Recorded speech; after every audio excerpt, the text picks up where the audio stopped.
Қазақстан Республикасы ғылым және жоғары білім министрлігінің ғылым және жоғары білім саласындағы сапаны қамтамасыз ету комитетінің шешімімен жоғары сот кеңесі жанындағы сот төрелігі академиясына құқық кадрлар даярлау бойынша сот және сот төрелігі білім беру бағдарламасы аясында бейінді және ғылыми педагогикалық докторантура бағдарламалары бойынша білім беру қызметін жүзеге асыруға мемлекеттік лицензия берілді.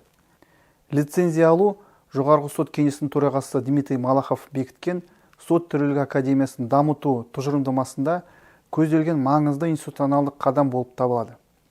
Сот төрелігі академиясында докторантура бағдарламалары алғаш рет ашылуда. Лицензия алу академияның ғылыми және ғылым педагогикалық кадрларды даярлауды жүзеге асыратын ұйымдарға қойылатын мемлекеттік талаптарға сәйкестігін растайды. Бұл жоғарғы оқу орнынан кейінгі білім берудің үшінші деңгейі докторантураны іске қосуға және академияның ғылыми әрі білім беру қызметін одан әрі кеңейтудің құқықтық және ұйымдастырушылық негізін қалайды.